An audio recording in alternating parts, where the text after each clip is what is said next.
그 전류 전압 측정을 하는 것에 있어서 기본적인 그런 측정 관련한 용어와 이슈에 대해서 얘기해 보도록 하겠습니다.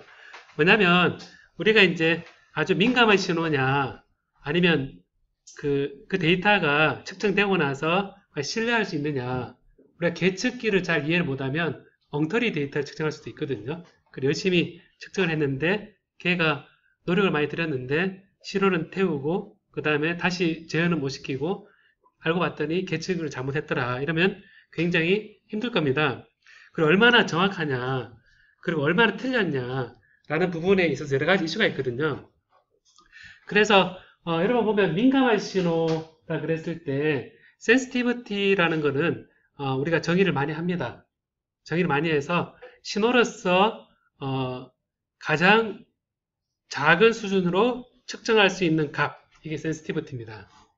그럼 예를 들어서 0.1 마이크로볼트다, 0.01 마이크로볼트다, 10 나노볼트다 이런 개념을 쓸 수 있겠죠, 그죠?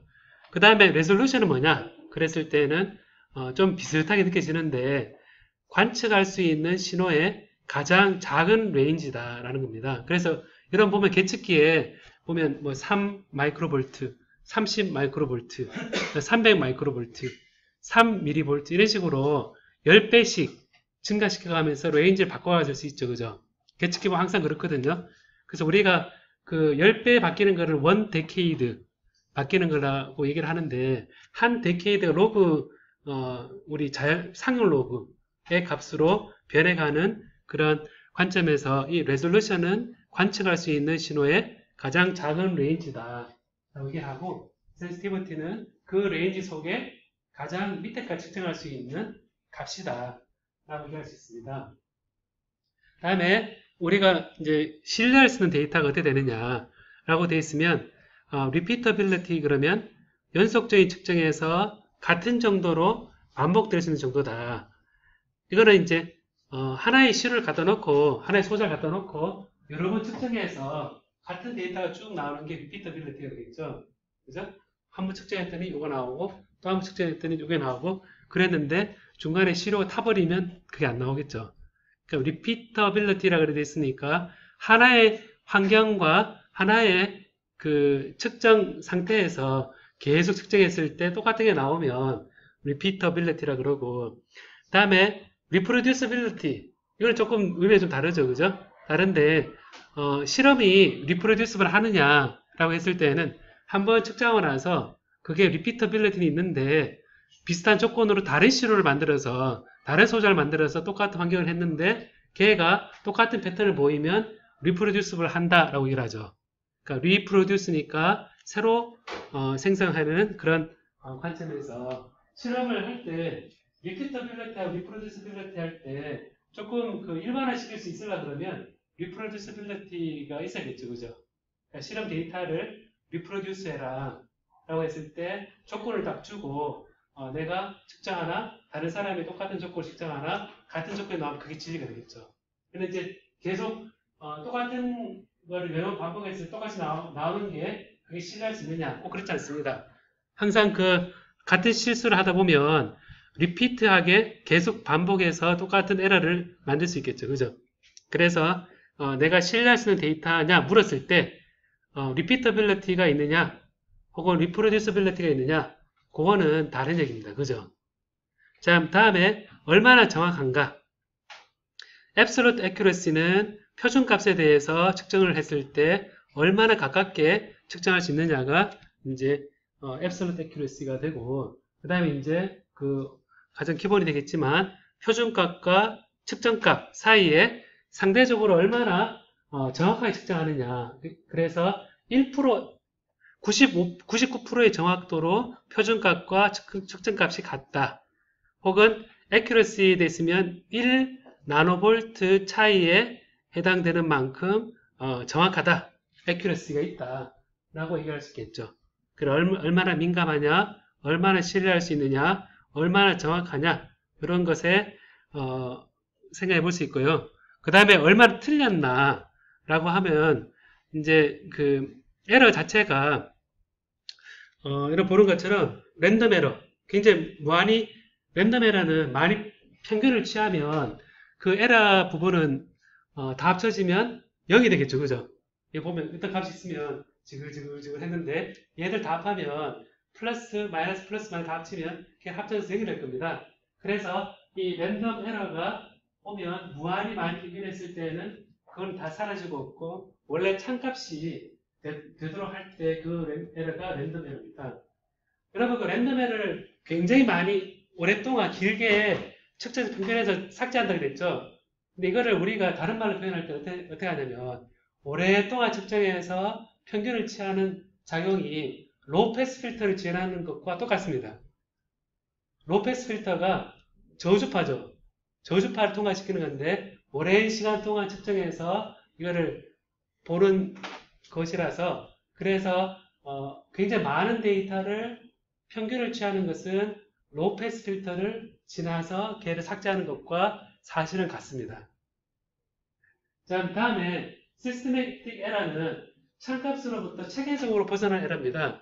그게 뭐냐면 계측기 상황 자체가 이상적이지 않아서 누가 측정하더라도 항상 에러가 나올 수밖에 없는 상황.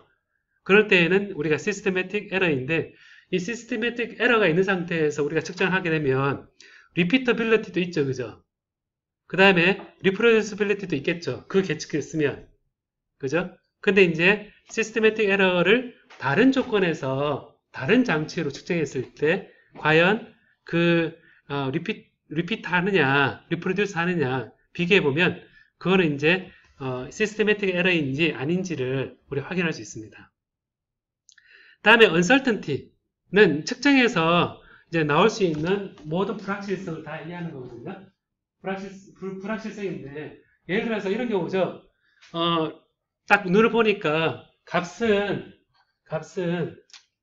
2.3인데 이게 계측기에 2.4로 나타난 거나 2.2로 나타나면 이게 이제 시스테매틱한 에러죠.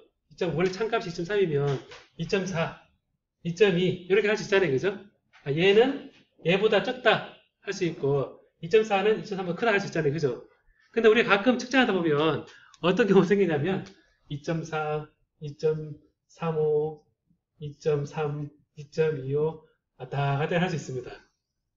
왔다 갔다 할 수 있으면 여러분 어떻게 하겠습니까? 이걸 보고 누가 볼 때에는 2.3, 2.45 됐네?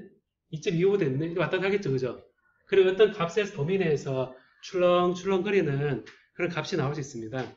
자, 여러분 보면 출렁출렁 한다고 그랬는데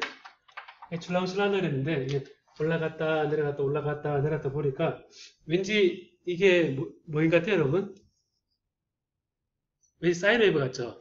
올라갔다 내려갔다 올라갔다 내렸다 하는데 이게 1시간에 한 번씩 1000초에 한 번씩 이게 올라갔다 내렸다 하면 어떻게 되겠습니까? 1000초에 대략 한 20분에 한 번씩 올라갔다 내려갔다 올라갔다 내렸다 한다 그러면 이것도 일종의 사인웨이브죠. 그죠? 그래서 해보면 이것도 우리가 로우 프리퀀시에 놓고 있습니다.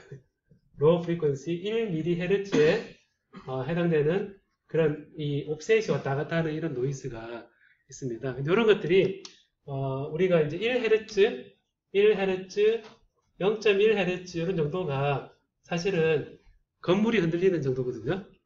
건물이 우리가 느끼지 못하지만 흔들흔들하고 있으니까 전체가 이게 사실 로우 프리퀀시에 우리 못 들어요. 우리가 뭐냐면 우리 귀가 들을 수 있는 주파수가 20Hz에서 2만Hz잖아요. 그죠? 2만Hz인데 생각해보면 2만Hz인데 지구가 한 바퀴 돌잖아요. 그죠? 한 바퀴 도는데 24시간만 한 바퀴 돌죠. 그죠? 그래서 해보면 이거를 24시간에 해보면 24시간에 곱하기 3600초에 3600초잖아요. 그죠? 분의 1 헤르츠 도는 거잖아요. 그죠? 만약에 우리 귀가 20Hz가 아니라 수 마이크로 헤르츠를 들을 수 있다. 그러려면 우리는 잘 살 수 있겠습니까? 너무 시끄러 죽을 겁니다. 왜냐하면 이게 지구가 도는 소리가 막 들리고 이렇게 이제 초저주파가 우리 보통은 더 크기 때문에 이게 20Hz로 딱 끊겨 있는 게 다행입니다. 자, 그래서 저런 관점에서 보면 uncertainty가 측정해서 나올 수 있는 가능한 에러다라고 할 수 있죠. 자, 그럼 생각을 쓰는 이슈에 대해서는 여러분이 소리를 내서 한번 다 읽어볼까요? 한번 시작.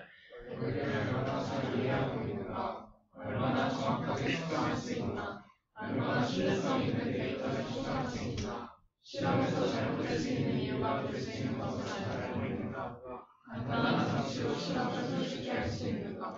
자, 여러분 보면 제가 이번 학기 때 조금 신경 쓰는 부분이 원리적인 부분을 조금 같이 고려한다는 겁니다. 그래서 원리를 알고 있으면 잘못 측정했을 때 잘못 측정했다고 인식할 확률이 높아집니다. 근데 원리를 모르면 측정한 데이터가 다 데이터로서 쓰이는구나 라는 잘못된 믿음을 가질 수 있거든요. 그래서 원리를 얼마나 잘 이해하고 있는가는 실제 측정에 있어서 단순 테크닉이 아니라 이게 잘 설명될 수 있고 내가 이거를 원리를 잘 이해해서 새로운 것을 밝힐 수 있는 그런 좋은 출발점입니다. 그래서 원리를 잘 이해하고 있는가라는 것을 여러 가지 제가 레퍼런스를 가지고 제가 설명을 할까 합니다. 예를 들면 센서를 측정할 때는 센서 파트에 대한 원리에 대해서 얘기를 하고 소자 측정해 볼 때는 소자 관점에서 우리 거꾸로 이제 설명해 보도록 할 겁니다. 그 다음에 얼마나 정확하게 측정할 수 있나. 자, 정확한 거는 예를 들어서 각자 측정하는 게 다 다를 수 있죠. 그죠? 다 다를 수 있는데 이 방에 빛의 밝기가 몇 럭스냐 뭐 이런 문제를 한다 그랬을 때 누가 정확한가 이런 것들을 맞춰볼 수 있겠죠. 그럼 아무래도 이래야 되겠죠. 제가 잘 알려져 있는 캘리브레이션 되어 있는 센서를 들고 와서 딱 갖다 대면서 측정한 거 비교 한번 맞춰보라 그러고 자 맞으면 박수 치고 안 맞으면 그렇게 할 수 있겠죠. 자 그러면 이제 그 캘리브레이션 되어 있는 그걸 얼마나 똑같이 맞출 수 있느냐. 다음에 얼마나 신뢰성 있는 데이터 측정할 수 있나 라는 거는 이제 측정하면서 우리가 IoT, 사물인터넷 이런 것들이 발전하면서 요즘은 클라우드나 빅데이터나 이런 것보다 센서가 더 중요한 시대가 되고 있습니다. 그래서 그래서 실험에서 잘못될 수 있는 이유가 될 수 있는 걸 잘 알고 있는 게 굉장히 중요합니다. 자, 이 내용은 제가 지난 학기도 살짝 얘기를 했지만 이 부분에 대해서 조금 실제 측정하기 때문에 이 내용을 가끔 다시 볼 겁니다. 다시 볼 건데 여기서 또 중요한 부분이 뭐가 있냐면 간단한 장치로 실험을 내가 해낼 수 있는가. 내가 로빈슨 크루소가 돼가지고 그 무인도 가도 그 고장난 그 군용 계측기로 측정할 수 있는가. 뭐 이런 생각해 볼 수 있겠죠. 간단한 장치로 실험을 손쉽게 할 수 있는가라는 것을 우리가 생각해 볼 수 있을 것 같습니다. 자, 그러면 이제 이거를 이런 이슈를 가지고 우리가 이제 측정을 한다고 했을 때요. 자, 우리가 커런트를 측정하는 경우가 있고, 그 다음에 이제 우리가 커런트 측정하거나 전압을 측정하거나 이런 문제들이 있습니다. 노이즈 측정하거나 이런 부분들이 있는데 이제 이런 간단한 측정 이슈에 대해서 몇 가지만 이제 얘기를 해보도록 하겠습니다. 여러분 복습이라 생각도 되고요. 아니면 앞으로 측정함에 있어서 그 감을 잡는 거라고 생각해도 될 것 같습니다. 자, 그럼 여기서 우리가 제일 처음에 전류를 측정한다 이런 이슈가 있을 때, 자 그러면 네 가지가 지금 몇 가지 나와 있죠. 네 가지를 왼쪽부터 오른쪽으로 뭐가 있는지 영어로 한번 읽어보겠습니까? 시작.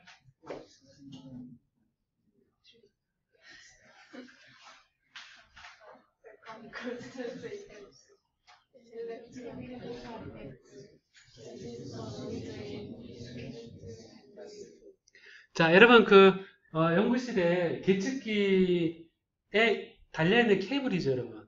그래서 케이블 연결해서 이렇게 공중선 막 해가지고 막 노출된 상태에서도 연결합니다. 만큼 이렇게 제가 빵판에 실한 거 보면 완전히 그냥 이제 완전히 거푸라기처럼 굉장히 크게 해놓고 노이즈가 들어가기 너무 좋게 만들어 놓고 이게 깨끗이 왜 측정이 안 될까 이런 얘기를 하는 경우를 많이 보는데, 자 전류를 측정하는 경우에 이런 보면 여기 전류를 측정하는 경우에 선이 있거든요. 선이 있는데 자 선이 있을 때 누가 와서 여기 이게 배선을 생각해 봅시다. 여러분이 그 굉장히 소중히 생각하는 소자의 계측기 측정하고 있는데 한 달 걸려서 이 소자를 만들었다 생각해 봅시다.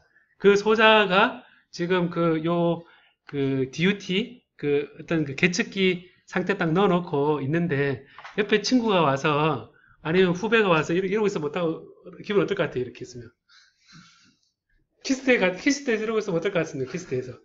키스테에서 그 조준 박사님이 막 측정하고 있는데 옆에 가서 이러고 있으면 뭐라 그럴 것 같아요? 예? 예? 왜 그러지 말라 그래?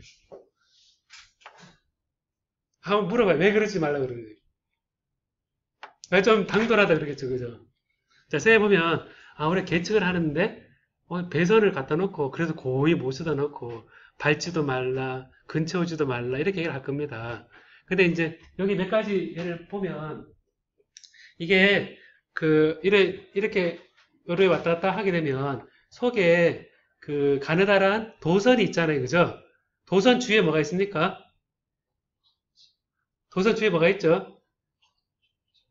전원체가 있죠, 그죠? 전원체 바깥에 또 뭐가 있습니까? 여러분, BNC 코드를 딱 잘라보면, 속에 구리선이 있고, 그 다음 하얀, 플라스틱 그게 있고, 그 다음에 껍질이 있죠, 그죠? 자, 그래서 해보면, 이걸 휜다는 얘기는 어떤 얘기입니까? 얘가 서로 마찰을 한다는 얘기죠.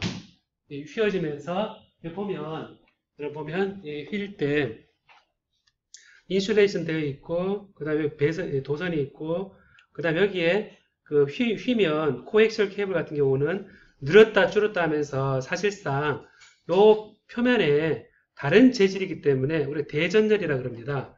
다른 재질의 전원체를 서로 마찰을 하면 전류가 생깁니다. 그래서 이 전류가 요 배선을 통해서 딱 흘러나갑니다. 그러면 이제 우리가 요 배선을 따라서 전류를 측정하는 게 목표인데 얘를 이렇게 넣었다 뺐다 하면 마찰 전기에 의해서 생긴 그 전류가 떨어져 나온 전하가 이 밑에 도선으로 흘러가 버리면 내가 원하는 전류 레벨이 1피코암페어다 10피코암페어다 그러면 이거 흔드는 게 큰 영향을 주죠, 그죠? 큰 영향을 주는데 1mA다 1mA 흐르고 있는데 이러면 어떨 것 같아요?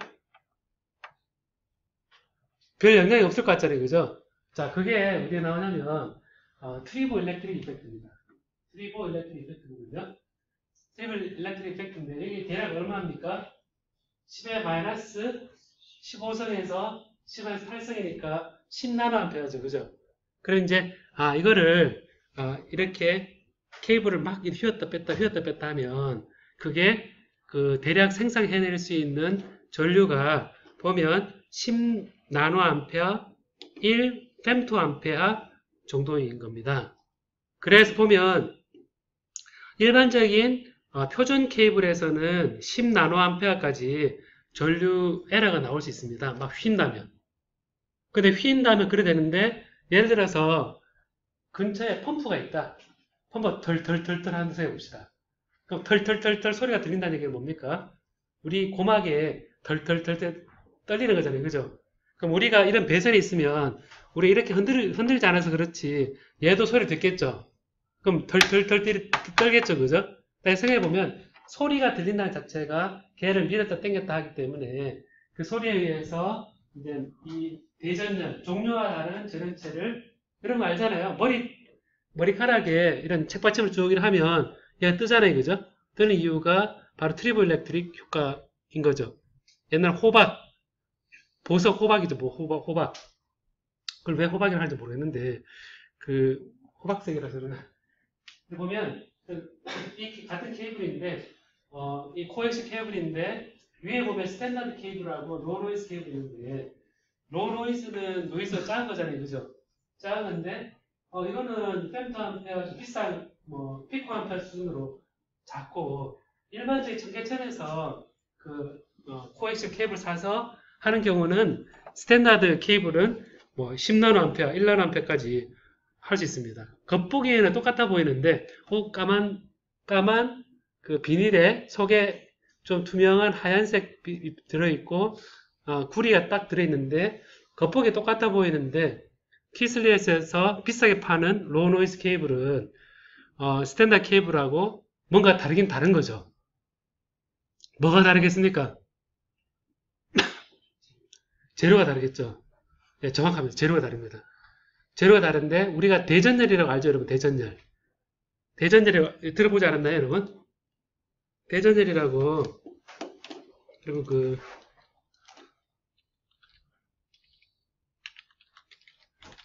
자, 대전열이라고 보면 이제 중2에 나오네요, 이게. 여기 보면 중3 과학 1 단어 나오는데 여기 보면 그림이 그림이 없네.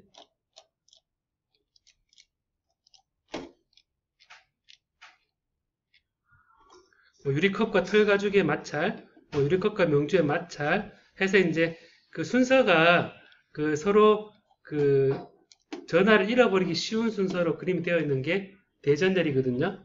털 가죽, 유리, 명주, 고무 되어 있는데 오른쪽으로 에보나이트 되어 있는데 오른쪽 갈수록 마이너스 전화로 되기 쉽고 왼쪽 플러스 전화로 되기 쉬운데 그래서 이게 차지를 띄고 있으면 여러분 보는 것처럼 이 피에소 트리브 일렉트릭 효과에 의해서 얘가 노이즈가 나올 수가 있습니다. 다음에 이제 그래서 이제 대략 한 1피코 암페어에서 10 나노 암페어 정도는 케이블에 의해서도 이 진도에 의해서 나올 수 있다라는 거고요. 그 다음에 이제 우리가 보는 게 미케니컬 스트레스로 되어 있는데 테플로어랑 세라믹 되어 있는데 미케니컬 스트레스라 그러면 소리도 미케니컬 스트레스죠, 그죠? 딱 치면 같은 재질이 아니더라도 특정한 재질이 압축이 돼도 전압이 발생합니다. 우리 피에소 일렉트릭 효과라고 들어봤죠, 여러분, 그죠? 어떤 그 압력에 의해서 거의 차지가 전압이 빌트인 돼서 포텐셜이 달라지는 그런 특성이 생기는데 그래서 미케니컬 스트레스가 이제 어떤 전류를 이제 발로 밟는다거나 그런 게 이제 1피코 암페어 수준 미만에서 테플론이냐 세라믹이냐 아무래도 세라믹이 노이즈가 이런 압력에서 이가 단단하니까 생기는 전류가 작겠죠, 그죠? 그래서 미케니컬 스트레스 효과에 의해서 얘가 작다라고 얘기할 수 있습니다. 자, 다음에 이제 전류 한 예로서 일렉트로케미컬 이펙트가 있습니다. 자, 일렉트로케미컬 효과 이펙트로 되어 있는 거를 보니까 말 그대로 하면 뭡니까, 여러분? 말 그대로 하면 전기화학적 효과죠, 그죠? 자, 전기화학적 효과면 자, 전기화학적 효과가 있을 게 뭐 있습니까? 전기효과 있을 게 뭐냐? 그러면 이제 이런 게 있죠. 뭐냐면 자꾸 PCB 기판 이런 게 있으면 손으로 만지면 좋죠. 손으로 만지면 좋죠.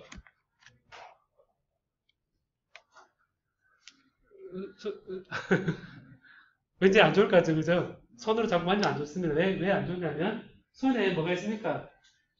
땀이 있잖아요, 땀이 있으니까 여기 자꾸 만지자 하면 여기에 오염이 됩니다. 오염이 되면 땀이 소금이잖아요, 그죠? 소금이고 주위에 수분이 있기 때문에 얘가 촉촉하게 말려있으면 전압이 딱 걸려있으면 여기에 뭐 전기분해도 일어나고 그 다음에 전류도 흐르고 수 메가옴 정도의 전기적 패스가 만들어지는 효과가 있습니다. 그래서 이제 이런 전압이 걸리는 상황에서 여기에 소금 결정 같은 게 딱 있으면 물과 반응을 해서 얘가 전기가 흐릅니다.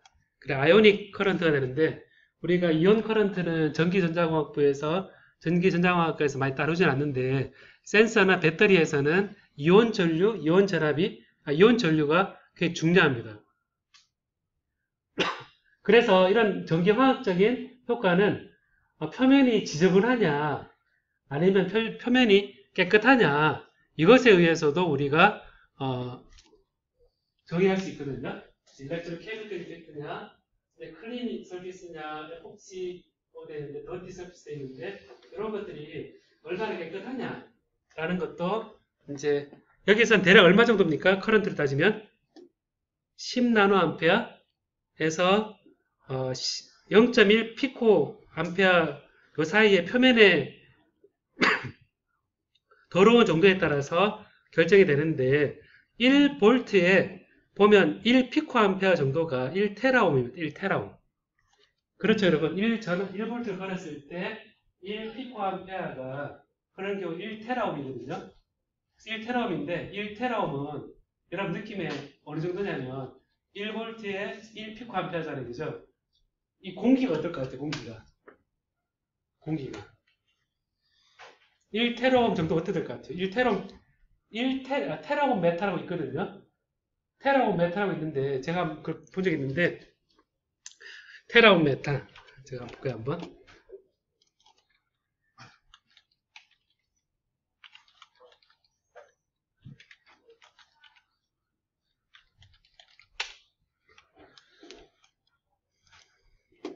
자, 1테라옴 메타 이런 게 있는데요. 보면 단위가 테라옴이 1볼트에 1피코암페어죠. 그래 있는데 여기 이제 배선 아까 빼놓고 그 둘 사이 측정하는 셈에 보면 공중에 메달을 놓으면 1테라옴이 막 측정이 됩니다. 이렇게. 왜 손으로 잡고 있으면 이 손 통해서 이렇게 가기도 하고 공중을 통해서 하니까 사실 테라옴이라는 건 엄청나게 좋은 절연장이거든요.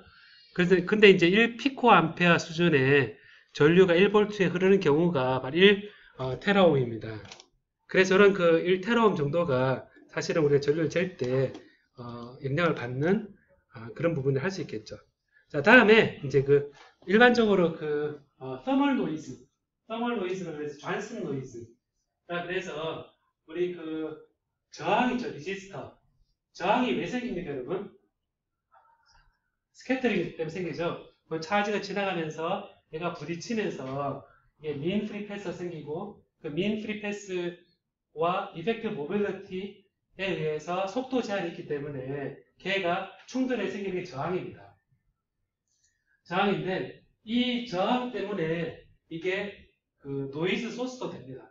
그러니까 서멀 노이즈라는 게 이제 온도에 따라서 저항이 달라지고 그 저항은 스캐터링에서 오는데 그 스캐터링 곧 노이즈인데 이 서멀 노이즈가 1Hz 밴드위스 1Hz 밴드위스는 요 뭐 1Hz와 2Hz 사이 1Hz 이렇게 단위로 했을 때 그 밴드위스 내에서 측정한다고 했을 때 10의 9성, 10의 12성 되는 대략 1 femtoampere, 10 femtoampere 정도로 요 정도 흐르는 게 서멀 노이즈에 의한 커런트가 되거든요. 자, 그래서 이 정도가 우리가 보통 그 전류를 잴 때 내가 원하지 않는 에러 있죠? 원하지 않는 에러가 아까 여기에서 보면 얼마나 신뢰할 수 있느냐 아니면 얼마나 민감한 신호냐에 따라서 내가 굉장히 센시티비티가 높은 신호를 측정해야 되는 경우에 아까와 같은 그런 아티팩트가 실험에서 잘못될 수 있는 이유가 될 수 있는 것을 잘 알고 있는가 라는 거거든요. 예전에 이제 그 중성미자 실험에서 여러분 들어봤습니까? 중성미자? 중성미자로 들어봤어요, 여러분? 중성미자 들어봤나요? 그러니까 중성자, 중성미자 핵분열에서 나오는 우리 아주 그 우주선인데 걔가 굉장히 미약해서 그 중성미자가 탐지가 되면 이제 뭐 노벨상에도 이런 적이 있었거든요. 물론 이제 탐지됐다 그러지만 예전에 그래서 예전에 그 중성미자가 어떤 그 측정하는 센서에 신호가 잡혔는데 그 사람들 다 놀랐는데 알고 봤더니 그 전날 밤에 쥐가 지나가면서 건드려서 그 정도 굉장히 센시티브한 신호를 만들어냈더라. 그래서 그게 다시는 리프로듀스가 안 됐다. 이제 그런 뭐 쥐를 보내면 다시 리프로듀스 되겠죠, 그죠? 그런 상황들이 이제 있었습니다. 그래서 저런 그 커런트가 있고, 자 커런트를 잰다고 했을 때 우리가 이제 몇 가지 상황을 이제 보면요. 자 이게 보면 측정한다고 그랬을 때 왼쪽과 오른쪽에 이제 비교를 한번 봅시다. 한번 오늘 몇 가지만 제가 들고 나왔는데 왼쪽과 오른쪽 보면 자 왼쪽은 전압이 건전지에 달려 있고 저항이 있습니다. 그다음 전압 있고 저항이 달려 있거든요.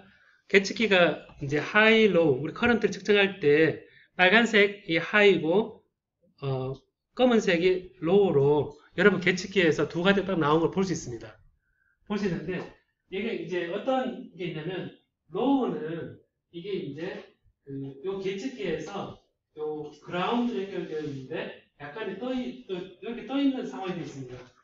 여기 이제 보면 지금 왼쪽과 오른쪽을 비교해 보면 이제 하이, 로우를 반대로 한다고 했을 때 하이는 여러분 보는 것처럼 여기 이제 하이는 커런트 측정할 때 하이는 그냥 이렇게 플로팅 되어 있고 로우는 이 그라운드의 어떤 형태로든 연결이 되어 있습니다. 이렇게 이 카패시티브 커플링 되어 있건 연결이 되어 있어서 이렇게 이제 우리가 측정하고자 했을 때 커런트를 만들어내는 소스, 빛에 의해서 전류가 생기는 그런 커런트 소스가 있다. 그랬을 때 이 커런트를 여기서 보면 이 건전지에서 R을 통해 전류를 만들어낼 겁니다.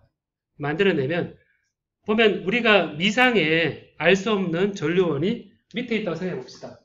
자, 이런 경우 보면 이렇게 돼 있을 때는 이제 이렇게 해서 보면 이렇게 전체 이렇게 돼 있으니까 전류가 이렇게 가서 이렇게 흘러갈 수 있습니다. 그죠? 이렇게 흘러가면 하이로 사이 흘러가지 않죠. 그죠?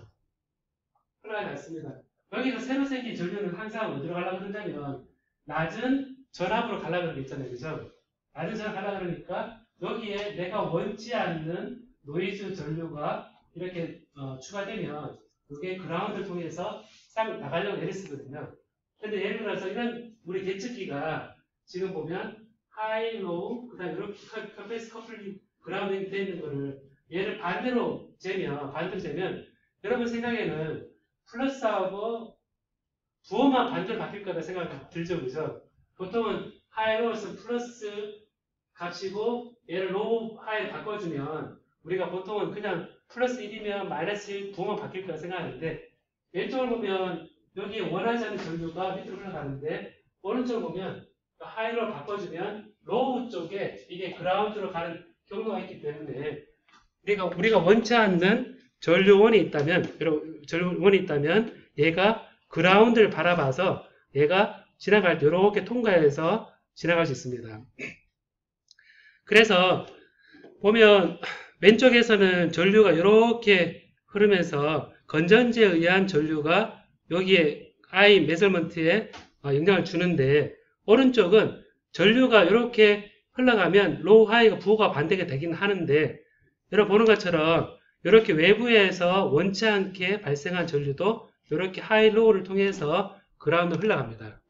그러니까 이제 왼쪽에서는 순수하게 이 커런트 소스에서 나온 걸 재는데 오른쪽은 커런트 소스에서 나온 거에다가 부호가 반대로 되면서 얘가 원치 않는 uncertainty가 있었죠, 그죠?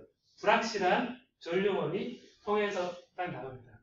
그래서 여러분들이 계측기를 가지고 전류 잴 때 이렇게 측정하고 이렇게 바꿔 측정했을 때 대부분 옵셋이 틀립니다.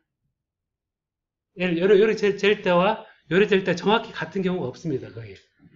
그래서 이런 관점에서 커런트를 측정할 때 우리가 생각해 볼 수 있는 게 참 많이 있다라는 거거든요.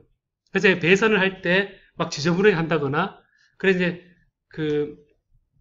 키스트 박사님이 막 이렇게 흔들고 있을 때 이제 흔들면 싫어하잖아요, 그죠? 싫어하는데 대답을 이렇게 하면 돼요. 다음에 이렇게 흔들면 제가 알고 봤더니 이건 노노이즈 케이블이니까 생겨봤자 뭐 10나노 볼트 정도인데요, 10나노 암페어 정도인데요.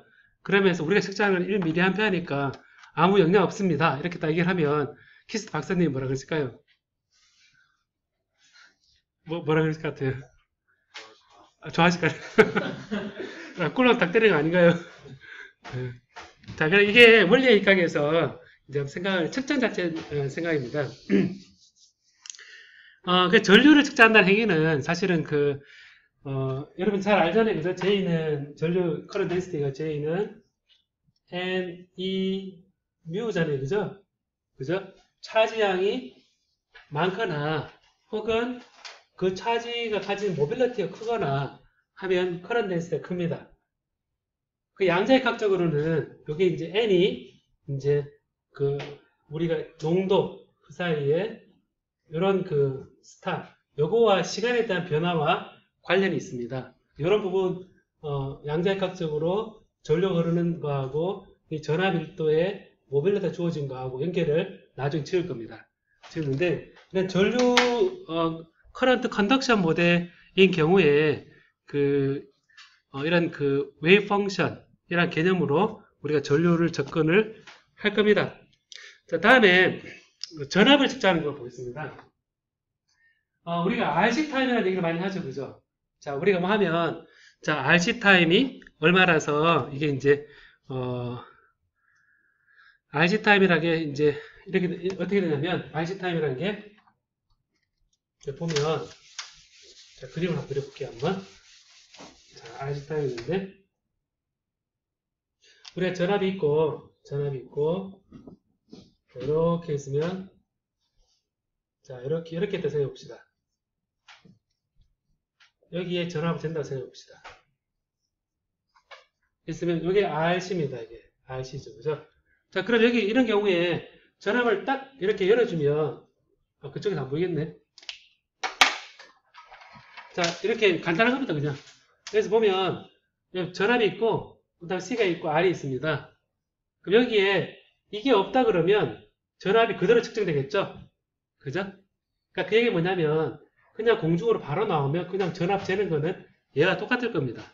근데 만약에 여기에 전압을 걸어주는데 여기에 C가 연결되어서 그라운드로 연결되어 있는 회로적으로 상황이다. 그럼 여기 전압을 딱 걸어주면 얘가 충전을 할 겁니다. 이렇게. C를 충전시키겠죠. 그죠? 그러니까 충전시키면 일로 전류가 좀 흐릅니다. 전류가 흐르면 여기 전압이 쇼트가 되는 거 똑같아서 처음엔 0일 겁니다. 그죠? 전류가 흐르니까. 근데 만약에 꽉 차면 어떻게 되겠습니까? 차지가? 꽉 차면 여기 전류가 더 이상 흐르지 않겠죠? 그러면 여기 전압은 이 전압 같아집니다. 그렇죠? 자, 그러면서 해보면, 우리가 평소에, 이거를 이제 피복으로 이렇게 연결해서 이 겉에 우리가 쉴드 라인 같은 것도 씁니다. 뭐냐면, BNC 케이블 같은 것들은, 이게 바이너리 컨덕터니까 요 심하고 중간에 인슐레이터하고 바깥에 쉘이 있는데 그 쉘을 통해서 조그만 커패시터 낼 때 생각하면 되거든요. 그래서 해보면 이 배선이 있을 때 R, C가 이제 C가 예를 들어 기가옴이다.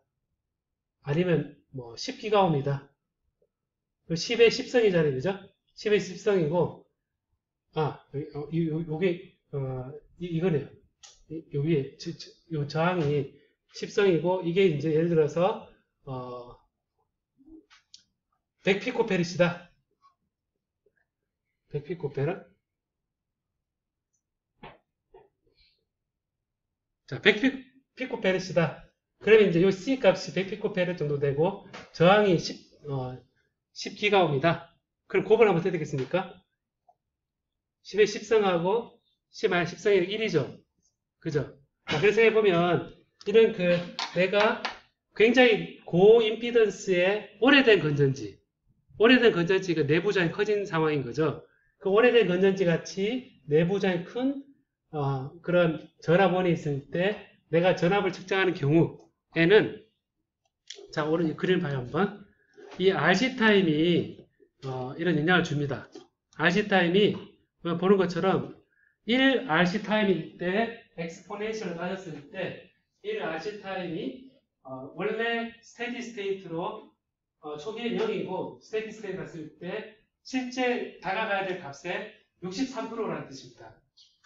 63%고 그럼 1초 그다음에 2배, 3배 했을 때 점점 오래 기다리면 정확한 값으로 가긴 갈 겁니다.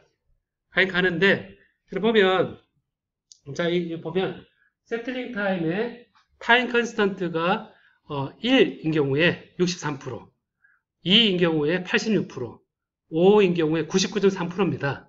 자, 여러분 그러면 정확한 전압을 측정하기 위해서 타임 컨스턴트를 얼마로 하고 싶습니까, 여러분은?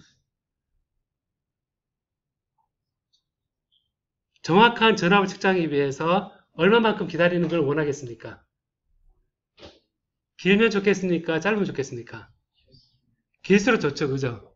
자, 길수록 좋으니까 여기에서만 고르라 그러면 5 타임 컨스턴트 하게 되면 원래 전압의 99.3%의 값으로 정확히 측정할 겁니다. 자, 그럼 예를 들어서 R이 10기가옴이고 이 이 C가 1 마이크로페럿이다. 자, 이런 경우 어떻게 되겠습니까? 자, 1 마이크로페럿이고 10기가다. 1기가 한번 하죠. 1기가. 10의 구성이다. 그러면 10의 구성 ohm에서 나오는 오래된 건전지에서 나온 전압을 내가 정확히 측정하고 싶다 딱 됐을 때 이게 C가 1 마이크로페럿이면 곱을하면 얼마입니까? 1000이잖아요. 그죠? 그럼 1 RC 타임이 얼마나 되겠습니까? 1000초가 되는 거죠. 그러면 이제 아주 오래된 건전지에 내가 전압기 딱 갖다 댔을 때 점점 올라가는 거죠. 점점 올라가서 이 1000초가 됐을 때 원래 값의 몇 프로 간다는 얘기죠. 63% 간다는 얘기잖아요. 그러면 1000초 동안 기다려가지고 일단 쟀습니다. 자, 99.3% 내가 정확히 측정하고 싶다. 그래서 5000초를 기다리면 어떻게 되겠습니까? 5000초면 1시간 넘게 1시간 반 정도 되고 있어야겠죠. 여러분 실험할 때 1시간 반 동안 찍고 있을 뭐라 그러나 아주 인내력이 있을까요? 잘 없겠죠. 그죠? 저런 경우에. 특히 고저항의 고임피던스의 전압원에서 나오는 전압을 잴 때 이런 문제가 생깁니다. 자, 이런 문제가 생기니까 결국 어떻게 비교할 수 있냐면, 이거를 보면 내가 세틀링 타임이 이제 이런 RC 타임의 커패시턴스나 저항을 볼 때 내가 측정하는 게 과연 믿을만한가 했을 때 이 세틀링 타임을 고려해보면 아까 똑같은 문제 있죠. 얼마나 정확한가, absolute accuracy가 표준값에 대해서 측정을 했을 때 얼마나 가깝게 측정할 수 있는가 라고 했는데, 그래서 여러분들 측정을 해보면 이런 전압을 측정할 때 딱 되고 있으면 그런 경우를 경험해서 봤을지 모르는데 내가 딱 재고 있는데 여기 숫자가 1, 2, 3 계속 올라갑니다. 쭉 올라오고 쭉 올라가는데 빨리 안정화돼야지 답을 쓸 건데 얘가 못 읽어서 이쯤에서 다시 딱 쓰고 그렇게 할 수가 있거든요. 그런 차원에서는 이렇게 내가 측정하고 있는 대상이 어떤 그런 등가 모델인지 알 필요가 있겠죠.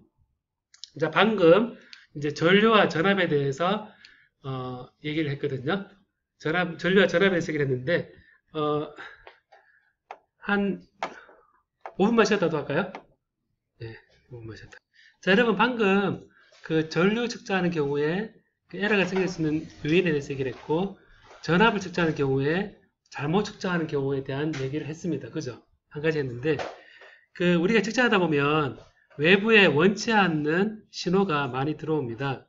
많이 들어오는데, 우리가 원어베퍼 노이즈라 그래서 이 노이즈 파워 스펙트럼이란 거를 우리가 계산을 하면요.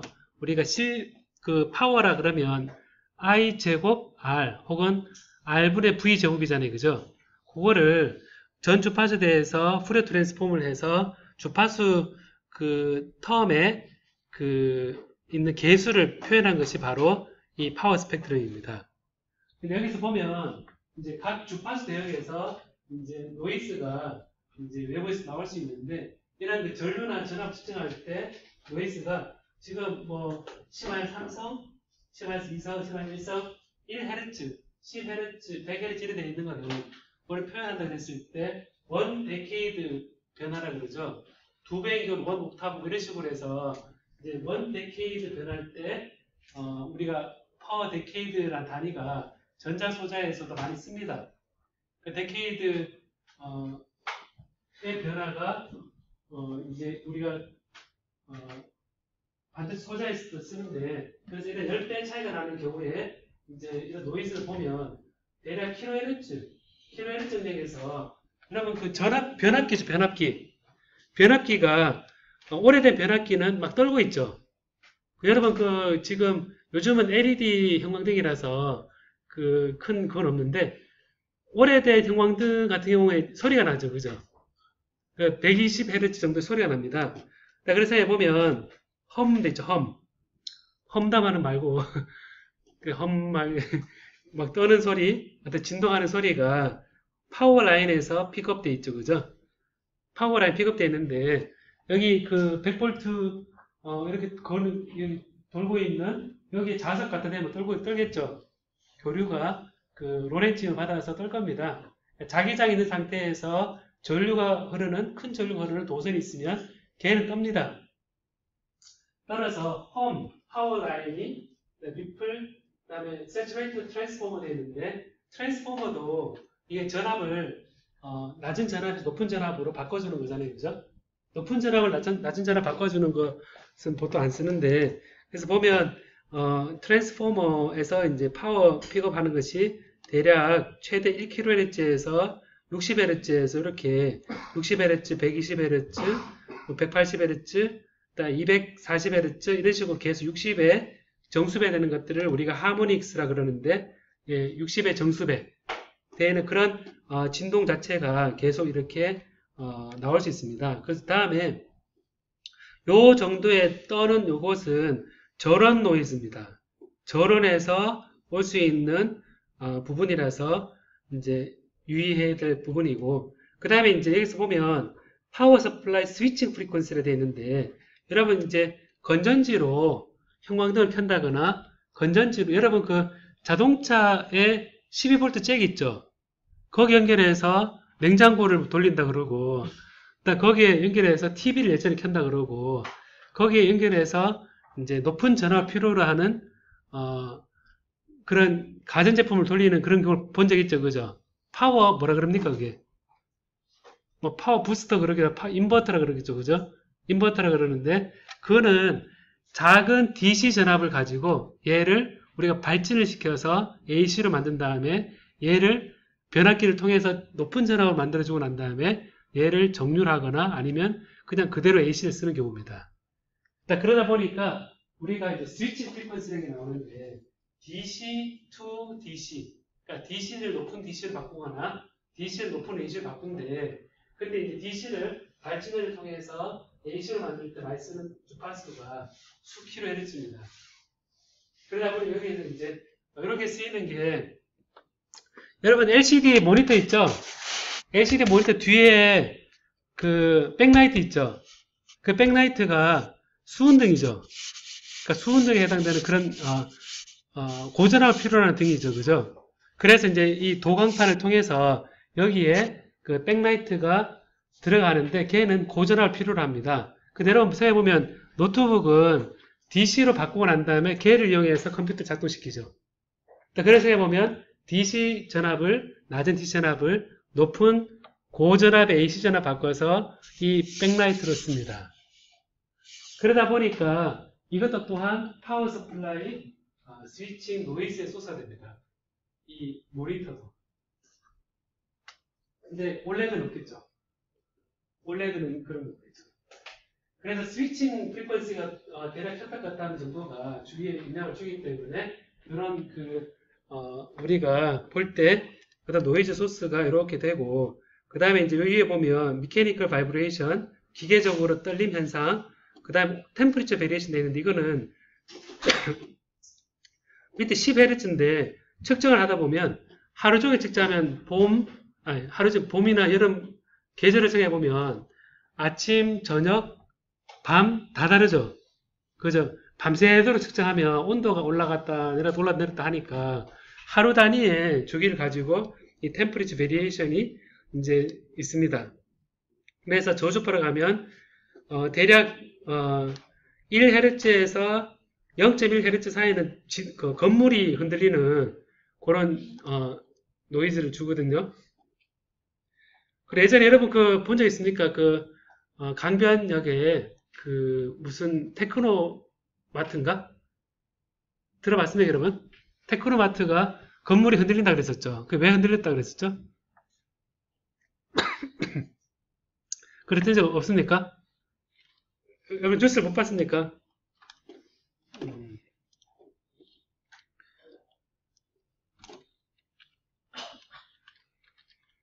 아트, 건물, 흔들림. 자, 봐요, 한번. 여기. 자.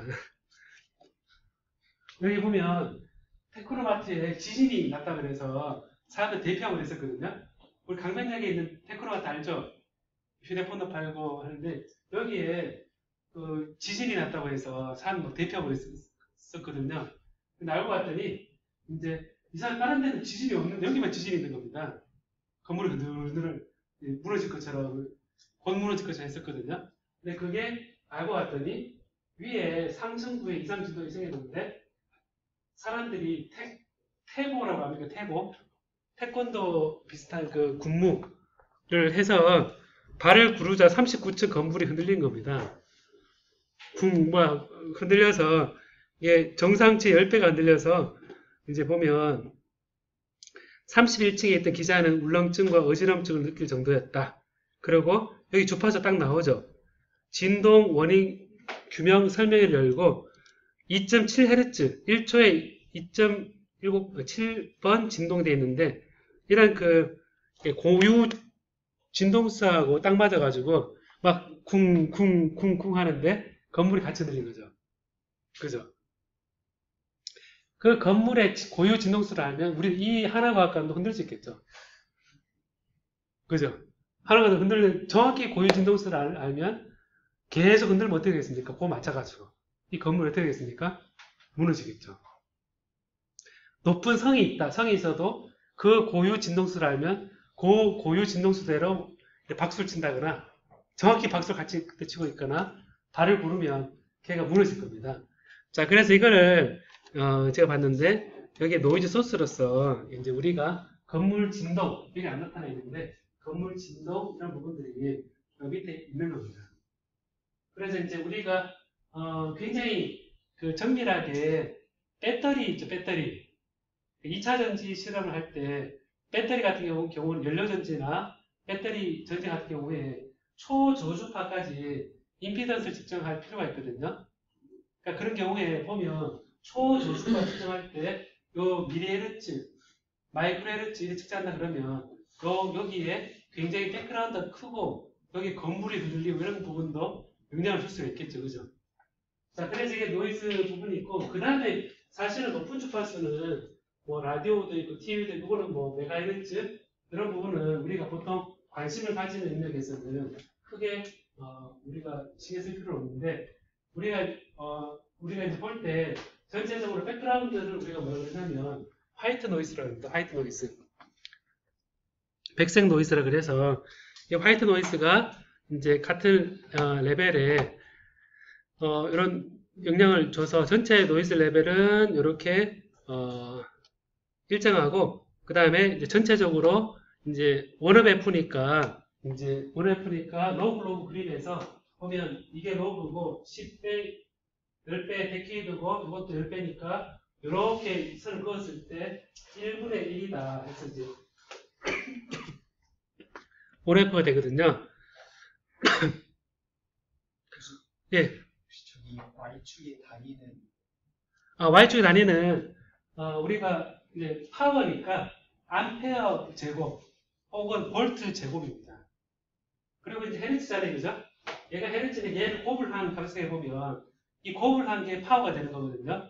그러니까 암페어 제곱 퍼 헤르츠, 볼트 제곱 퍼 헤르츠입니다. 그래서 이 값하고 이 값을 곱을 하면 어떻게 되겠습니까? 헤르츠와 암페어 제곱 퍼 헤르츠면 곱을 하면 암페어 제곱이 되겠죠. 그럼 적분하면 어떻게 되겠습니까? 파워 되겠죠. 파워 스펙트럼이란 게 걔를 다 합했을 때 전체가 파워가 되는 겁니다. 그래서 이게 지금 표현할 때 Y축은 암페어 제곱 헤르츠 혹은 볼트 제곱 헤르츠 이렇게 됩니다. 그게 Y축이 되고 X축이 헤르츠니까 얘를 곱을 하면 헤르츠가 날아가죠. 헤르츠 날아가죠. 그죠? 그럼 V 제곱은 나누기 R 암페어 제곱 곱하기 R 하면 각각 파워가 되죠. 그죠? 그러니까 이제 이거는 R이 들어가지 않은 상태에서 파워 스펙트럼이라는 게 단위 주파수 간격당 파워라는 관점에서 우리가 이제 이런 단위를 그림을 그리거든요.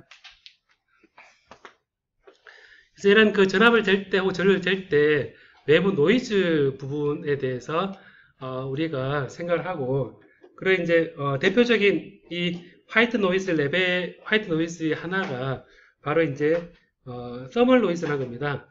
서멀 노이즈라는 건데 이제 보면 여러분이 잔슨 노이즈라고 있는데 이 잔슨 노이즈, 터멀 노이즈 다 같은 얘기입니다.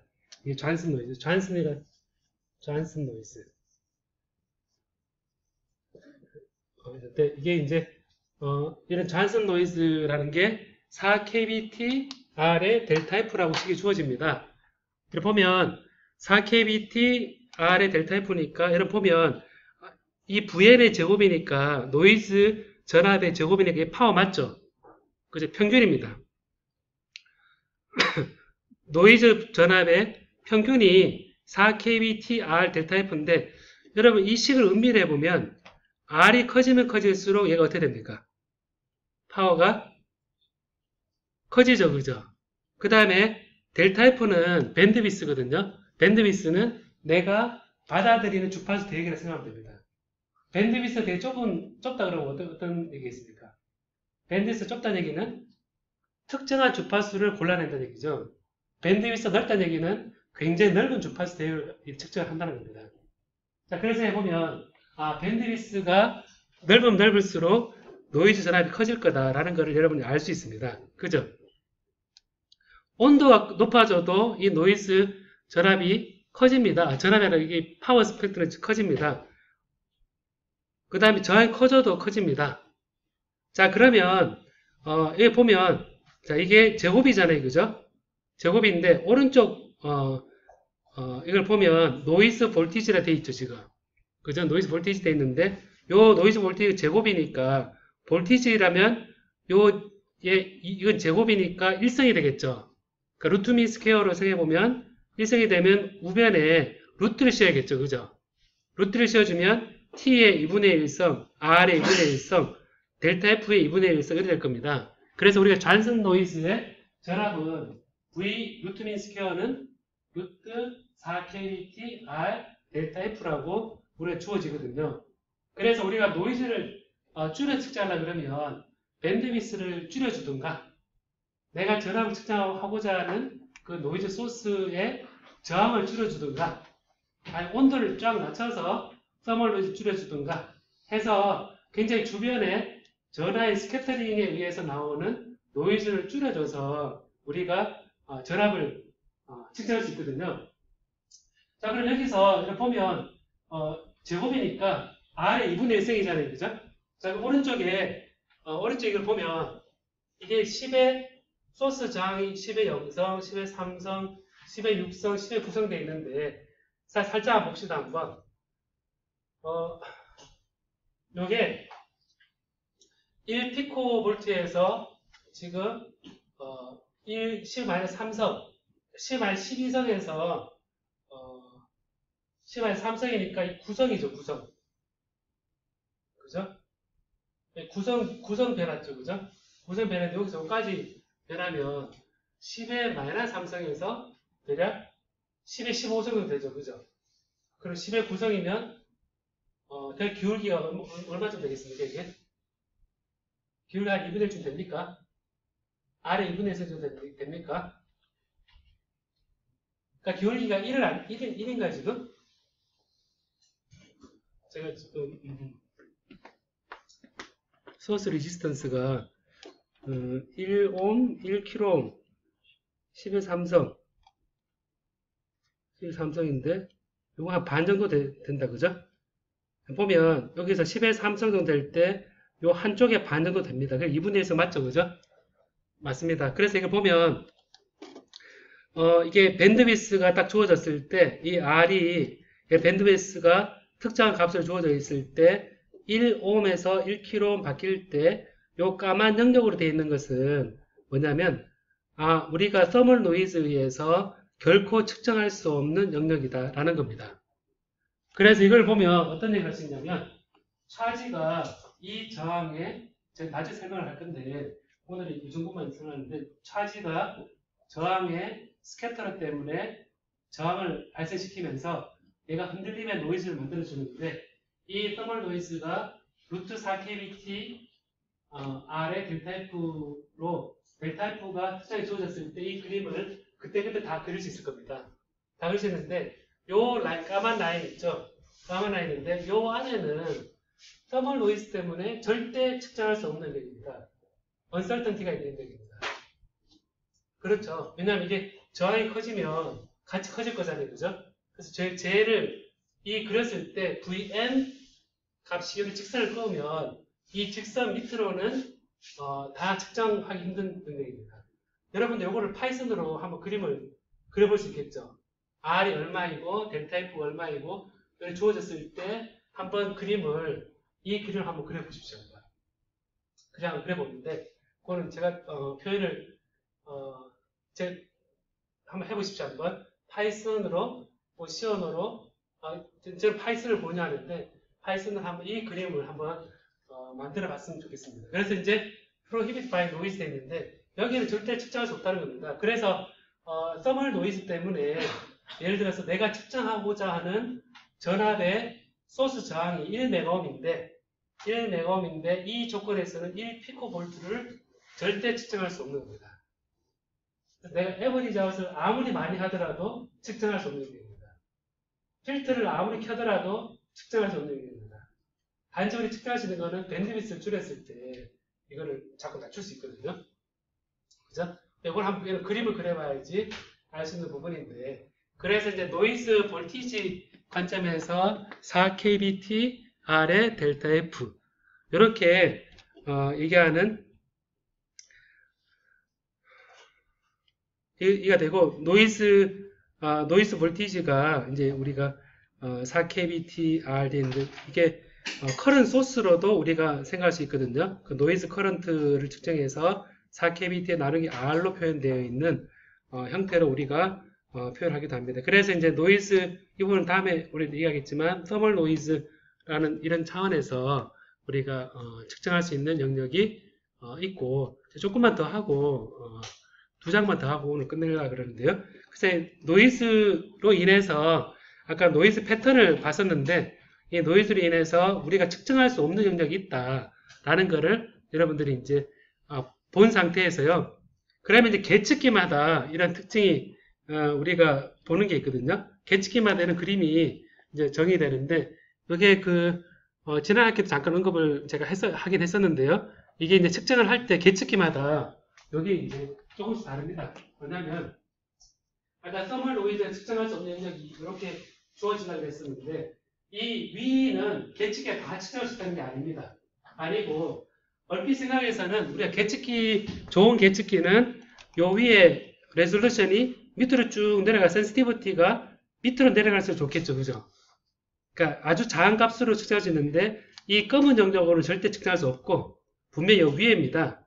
그럼 보면 요 위에인데 지금 계측기마다 조금씩 다릅니다. 여기서 같은 전압을 측정하는데 일렉트로메타라는 것은 이렇게 센시티비티는 낮은데 가장 로우 레벨이 1 마이크로볼트보다 위에죠, 지금. 그죠?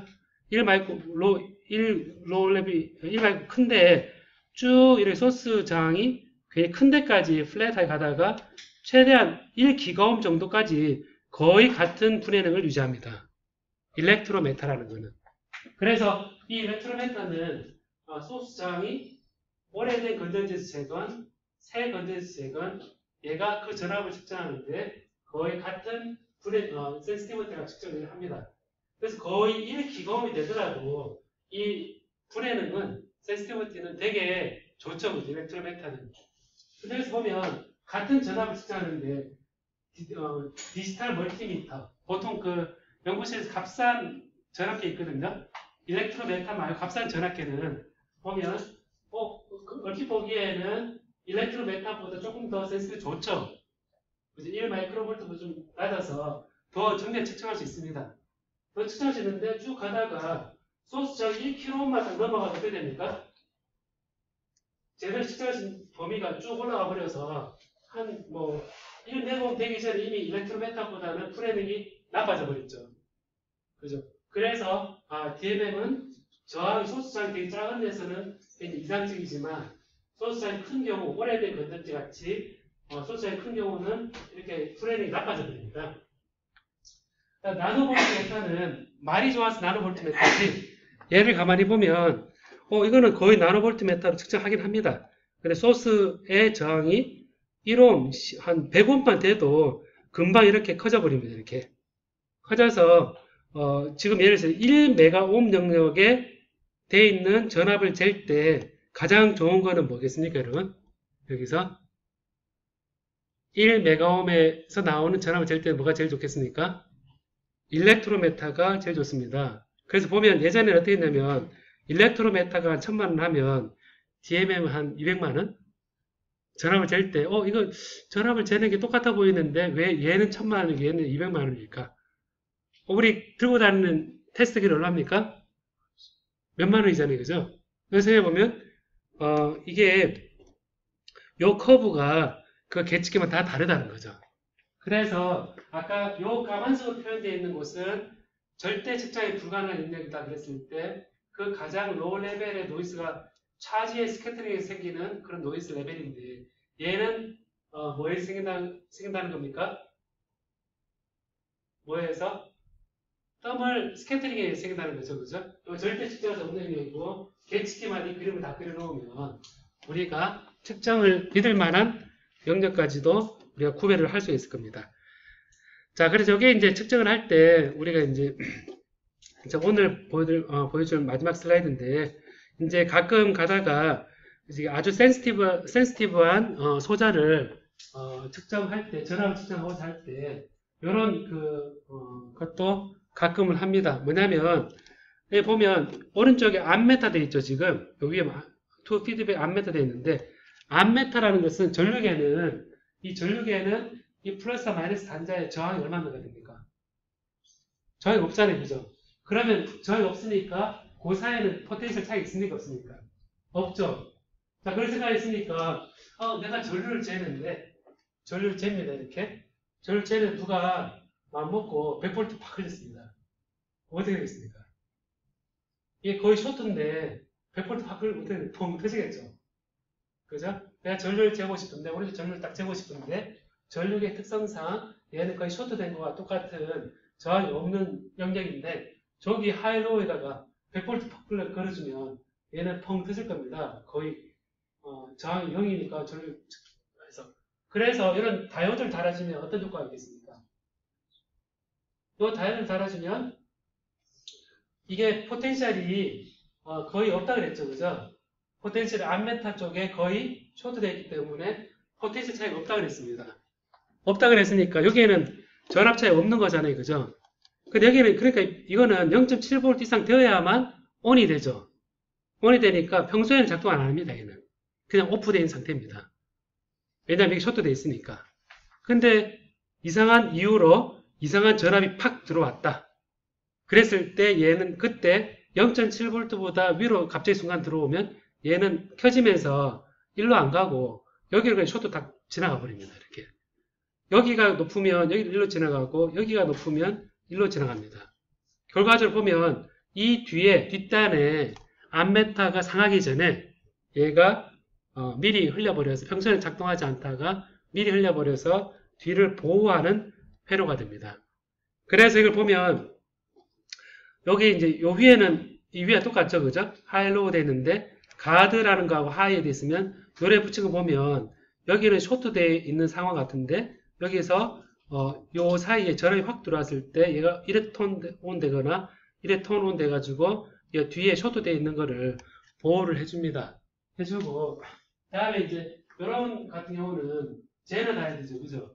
제너 다이어드인데 얘는 평소에는 서로 우리가 백투베이라고 그러거든요. 등을 마주 보고 있어서 일반적인 다이오드가 서로 이제 백투베이 돼 있으면 얘는 그냥 오픈되어 있는 겁니다.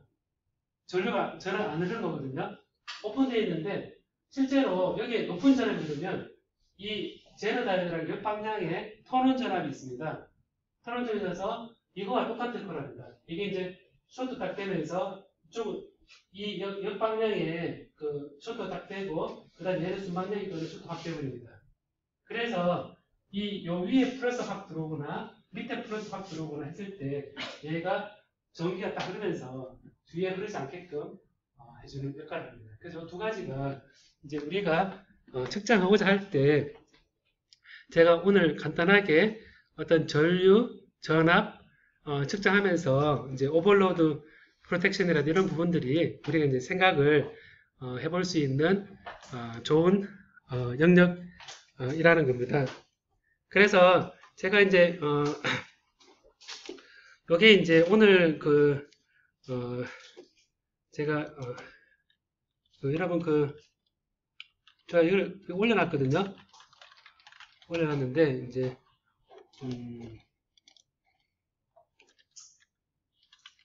블랙보드 바뀌었죠, 여러분? 진짜 블랙으로 바뀐 것 같지 않아요?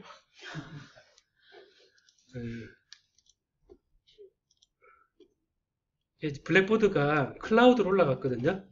그래서 앞으로 사람이 너무 몰려가지고 다운되고 이런 일이 없을 겁니다. 클라우드로 올라갔어요. 제가 올려놓기를 과제를 올려놨거든요. 제가 과제를 이렇게 해놨는데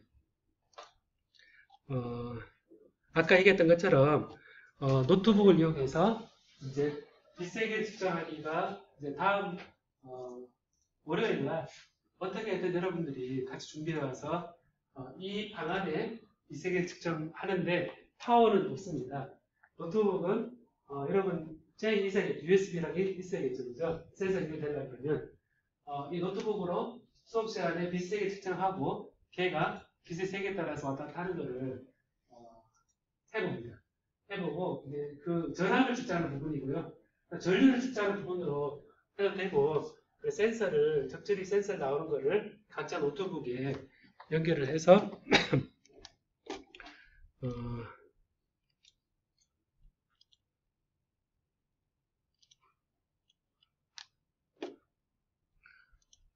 그러니까 노트북으로 수업 시간에 빛의 세계 측정하는 것을 여러분 소리는 읽어볼까요? 시작.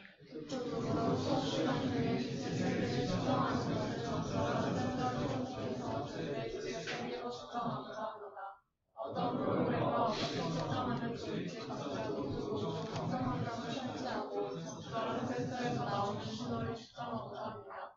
어떻게 하면 될지 나름대로 정리해서 다음 수업 시간 이내 50분 내로 측정하는 것을 준비해 봅시다. 본 과제에서는 다음 시간 전에 어떻게 준비를 해야 할지에 대해서 문서를 작성해 봅시다. 문서로 작성을 시작하면 마지막까지 업데이트하면서 내용을 보완할 수 있습니다. 구글 문서 링크를 가지고 올려두어도 좋습니다. 예, 알겠습니까? 예, 그럼 다음 시간에 측정 부분에 이제 빛의 색이 전압 측정하는 거, 그 다음에 이제 그 몇 가지 소자에 대한 센서에 대한 어떤 기본 원리, 그 잘못 측정할 수 있는 것에 대해서 제가 얘기하는 순서 맞죠, 여러분? 그죠? 아까 했을 때 순서가